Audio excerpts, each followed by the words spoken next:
Assalamualaikum warahmatullahi wabarakatuh. Salam dan bahagia. Selamat berjumpa kembali di kanal pencerahan pendidikan non-formal.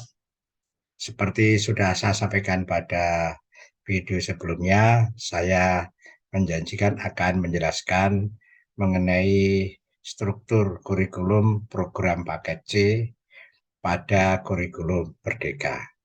Pada kesempatan kali ini saya akan jelaskan secara detail ya. Mudah-mudahan Bapak Ibu yang melaksanakan implementasi kurikulum mandiri secara mandiri berbagi dan mandiri berubah itu bisa memahami. Karena apa?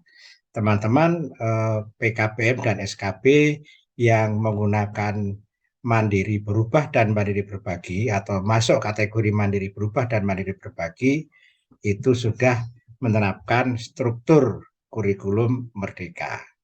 Nah, ada beberapa hal yang perlu diperhatikan pada struktur kurikulum Merdeka program paket C, ya, agak berbeda dengan kurikulum 2013. Ya, nah mari kita simak bersama-sama Ibu dan Bapak sekalian. Saya mohon izin untuk share screen ya Bapak Ibu sekalian. Jadi saya akan menjelaskan mengenai struktur kurikulum paket C pada kurikulum Merdeka. Nah, Ibu dan Bapak sekalian, perlu saya sampaikan bahwa struktur kurikulum ini dituangkan di dalam Kemendikbudristek nomor 262 garis miring M garis miring 2022. Di sana dinyatakan bahwa struktur kurikulum pendidikan kesetaraan terdiri atas mata pelajaran kelompok umum serta pemberdayaan dan keterampilan berbasis profil Pancasila, profil pelajar Pancasila. Nah, pada mata pelajaran kelompok umum ini memuat mata pelajaran yang disusun mengacu pada standar nasional pendidikan dan sesuai dengan jenjang pendidikan formal. Jadi kalau paket A sesuai SD, paket B sesuai SMP, kemudian paket C sesuai dengan struktur kurikulum di SMA. Dan mata pelajaran kelompok umum ini merupakan mata pelajaran yang wajib. Ya, sekali lagi ya, mata pelajaran yang wajib diberikan untuk semua peserta didik. Nah, sedangkan pada kelompok mata pelajaran atau kelompok pemberdayaan dan keterampilan berbasis profil pelajar Pancasila ini mencakup keterampilan okupasional, fungsional, vokasional, sikap dan kepribadian profesional dan jiwa wirausaha mandiri yang dikembangkan sesuai dengan kebutuhan dan karakteristik pendidikan kesetaraan serta berbasis profil pelajar Pancasila. Nah, saat ini sudah ada 9 capaian pembelajaran untuk keterampilan. Nanti secara khusus juga bisa kita dalami ya, kita diskusikan terkait dengan kelompok mata pelajaran pemberdayaan dan keterampilan berbasis profil pelajar Pancasila. Nah, Ibu dan Bapak sekalian, yang perlu kita tegaskan atau perlu ingin saya katakan di dalam kesempatan ini sebelum menjelaskan lebih detail mengenai struktur kurikulum paket C, di dalam Kemendikbudristek nomor 262 itu dijelaskan bahwa karena di dalam struktur kurikulum paket C kan merujuk ke SMA gitu ya. Nah, di SMA itu ada mengenai pemilihan mata pelajaran pilihan. Ya. Jadi sekarang ini pada kurikulum Merdeka ini tidak ada lagi peminatan, apalagi penjurusan, tapi adanya adalah pemilihan mata pelajaran pilihan pada paket C yang ketentuannya mengikuti ketentuan yang ada di SMA atau bentuk lain yang sederajat, dan itu secara umum diatur di dalam Kemendikbudristek nomor 262. Ya, nanti akan kita jelaskan. Oleh karena itulah kenapa saya ingin menjelaskan secara khusus untuk paket C ini dalam video tersendiri.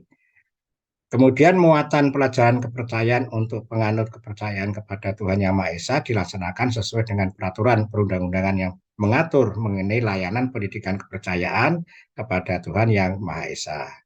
Nah, proses mengidentifikasi dan menumbuh kembangkan minat, bakat, dan kemampuan peserta didik dilakukan oleh guru yang dikoordinasikan oleh guru BK.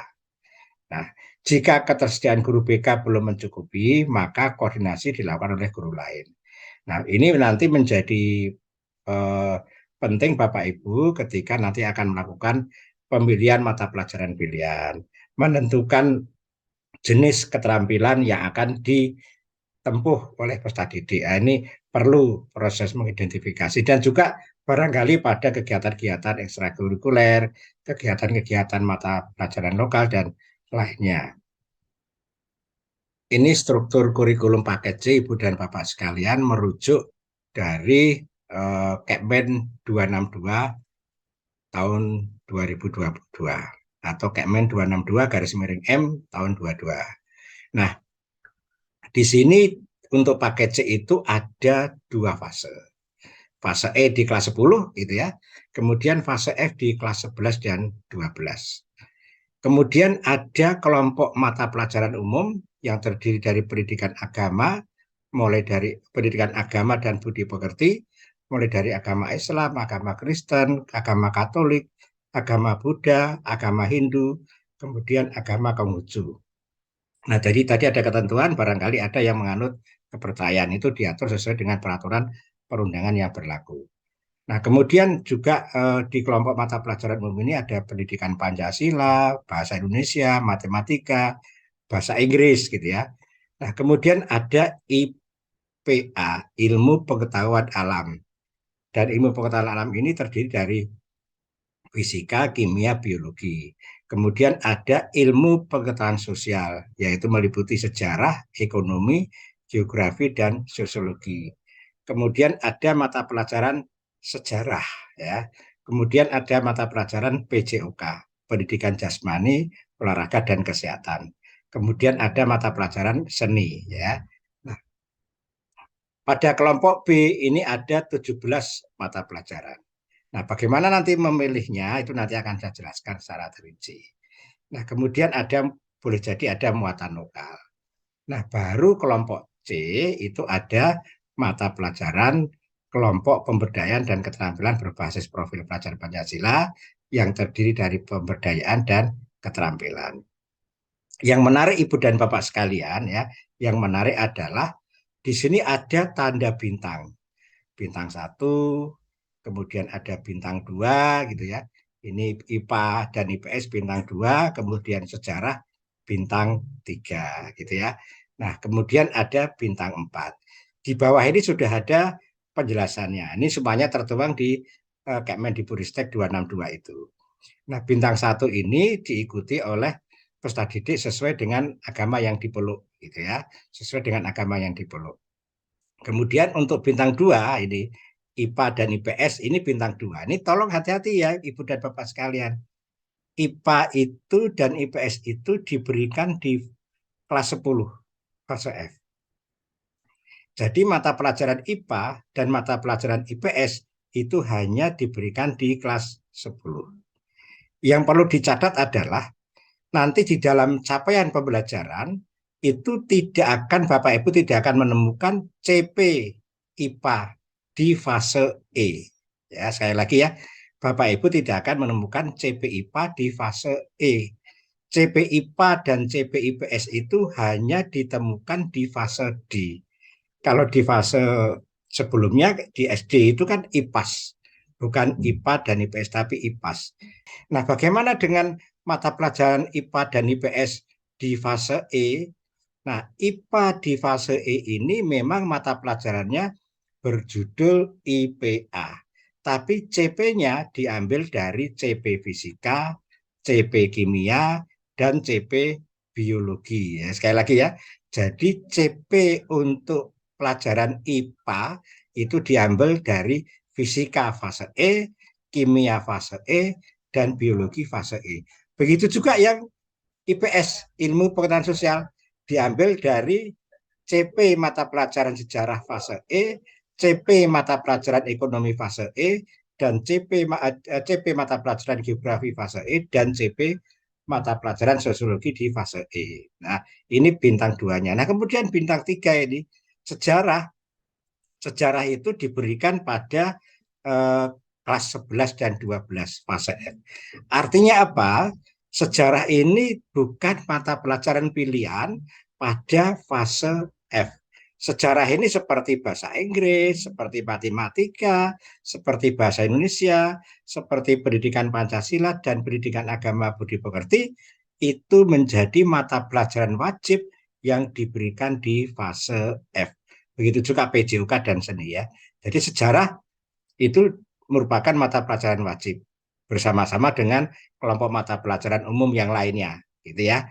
Nah, ini tolong menjadi catatan. Nah, Bapak Ibu yang sekarang ini sudah menggunakan kurikulum Merdeka, yaitu teman-teman SKB, PKBM yang ikut IKM, masuk kategori mandiri berubah atau mandiri berbagi, ini tolong menjadi catatan dan perhatian. Apakah sudah melaksanakan hal ini? Di sini mata pelajaran di rapor nanti IPA. Kemudian di yang IPS juga di rapor ditulis di IPS begitu ya.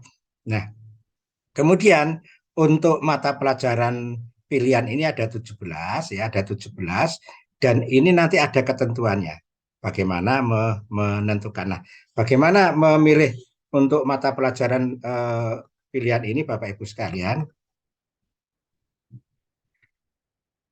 Jadi mata pelajaran IPA dan IPS kelas 10 tidak dipisahkan menjadi mata pelajaran yang spesifik. Artinya, jadi mata pelajaran IPA itu tidak dispesifikan fisika, kimia, biologi gitu ya. Tapi ya IPA gitu. IPS juga begitu, tidak dispesifikan mata pelajaran sosiologi, geografi, sejarah gitu ya, tidak ekonomi tidak, tapi menjadi mata pelajaran ya IPA ya IPS gitu.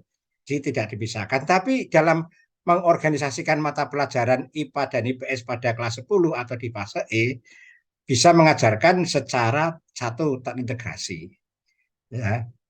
Jadi terintegrasi 3 mata pelajaran itu untuk IPA atau 4 mata pelajaran untuk IPS. Jadi terintegrasi. Kemudian bisa juga bergantian dalam blok waktu yang terpisah. Bergantian dalam blok waktu terpisah itu begini maksudnya. Misalnya mata pelajaran IPA. Ada satu semester itu kan ada 18 minggu. Nah, 18 minggu itu dibagi menjadi 3. Di rata-rata menjadi 3 lah ya. Kan ada 3 itu ada kimia, fisika, biologi. Minggu pertama sampai minggu ke-6 itu untuk mata pelajaran biologi misalnya. Minggu ke-7 sampai minggu ke-12 untuk mata pelajaran kimia. Minggu ke-13 sampai minggu ke-18 untuk mata pelajaran fisika. Begitu juga yang IPS dibagi walaupun tidak rata tidak apa-apa, dibagi menjadi 4 ya, dibagi menjadi 4. Nah, kemudian untuk cara yang ketiga yaitu dengan cara paralel. Nah, paralel itu pembelajarannya oleh guru yang berbeda. Kalau tadi bisa berbeda tapi dalam waktu yang terpisah. Tapi ini bareng dalam 1 minggu. Dalam 1 minggu bareng misalnya IPA itu mendapatkan SKK 3. Ya, IPA mendapatkan SKK 3, kemudian masing-masing CP Fisika, Kimia, Biologi diberikan SKK 1. Nah, kemudian eh, pembelajarannya setiap minggu diberi bobot 1 SKK. Nah, tergantung nanti apakah tatap muka, tutorial, atau belajar mandiri. Tapi paralel. Begitu juga yang IPS. Berarti IPS misalnya kita beri bobot 4. Nah, masing-masing diberi 4 SKK ya, 4 SKK masing-masing. CP-nya itu CP ekonomi 1 SKK, geografi 1 SKK, kemudian sosiologi 1 SKK, sejarah 1 SKK. Sehingga kemudian apa namanya di apa namanya dilakukan bersamaan. Nah, Ibu dan Bapak sekalian, yang penting adalah nanti di dalam penilaian itu tergabung jadi satu. Nilainya menjadi nilai mata pelajaran IPA, menjadi nilai mata pelajaran IPS, bukan nilainya spesifik per CP tadi. Nah, ini Bapak Ibu barangkali sudah mulai memahami ya. Ya, ini tolong Bapak Ibu yang melaksanakan implementasi kurikulum Merdeka Mandiri Berubah dan Mandiri Berbagi harus mulai melaksanakan mata pelajaran IPA dan IPS pada kelas 10. Jadi sekarang tidak ada lagi PKBM SKB yang hanya menjalankan melaksanakan mata pelajaran IPS. Karena kan biasanya teman-teman itu melaksanakan pembelajarannya mendadak IPS. Nah, sekarang tidak boleh. Harus melakukan pembelajaran semuanya ini. Karena apa? Karena pada mata pelajaran kelompok umum ini semuanya wajib harus diberikan. Jadi mata pelajaran IPA itu harus wajib diberikan, harus wajib dipelajari, tidak boleh tidak. Nah, kalau pada kurikulum 2013 kan penjurusan, maaf, peminatan itu dimulai pada kelas 10. Sehingga sebagian besar PKBM, walaupun ada juga ya PKBM yang membuka peminatan IPA.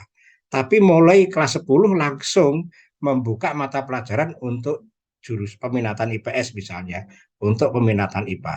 Nah, sekarang pada kurikulum Merdeka, bagi yang mengikuti kategori mandiri berubah dan mandiri berbagi, harus menyajikan kedua-duanya pada kelas 10 ini, gitu ya.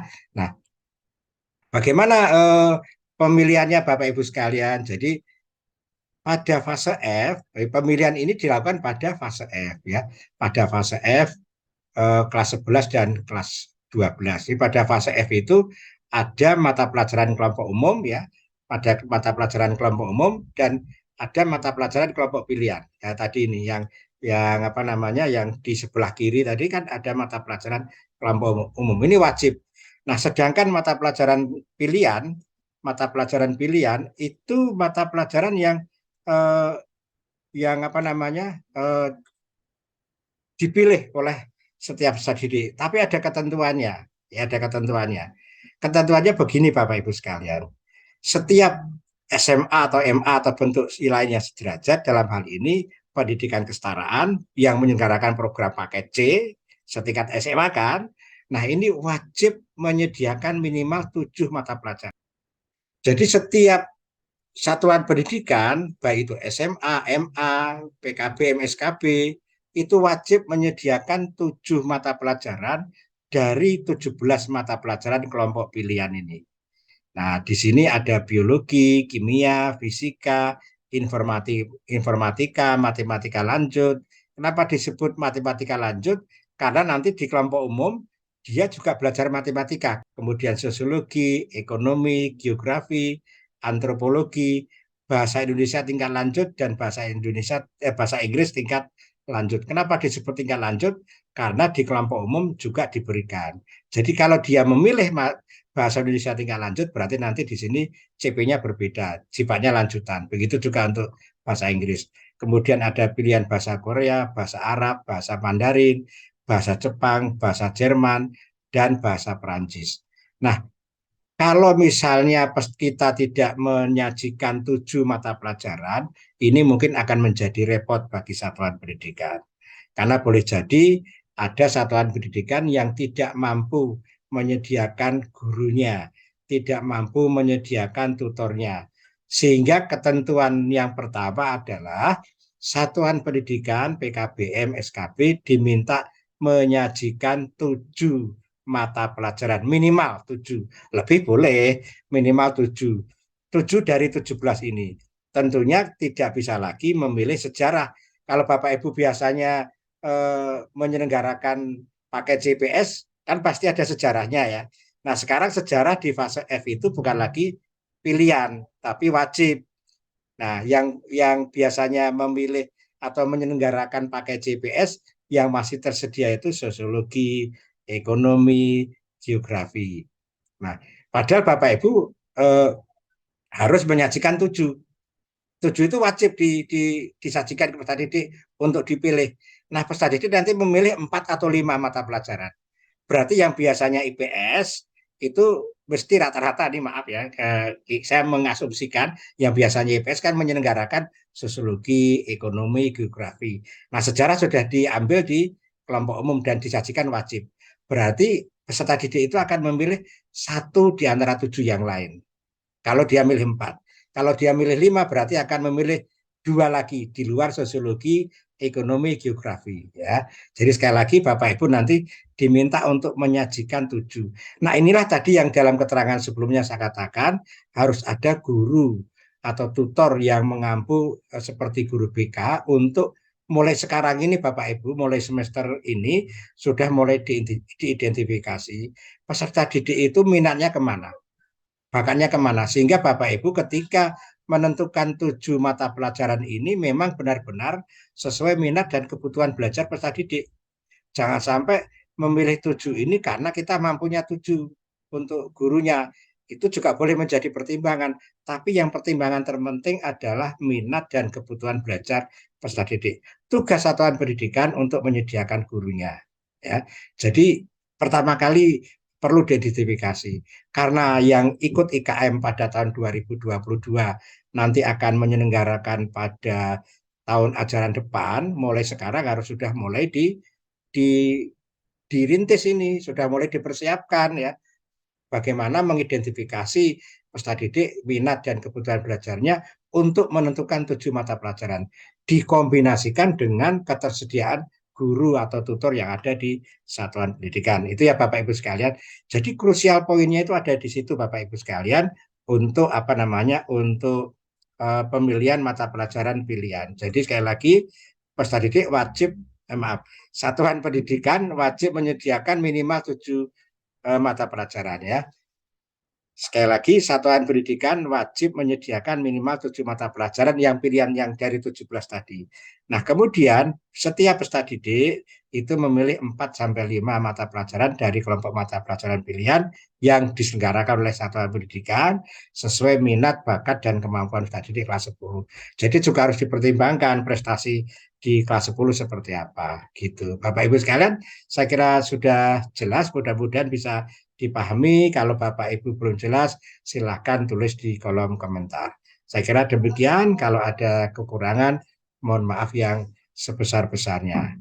Terima kasih. Assalamualaikum warahmatullahi wabarakatuh.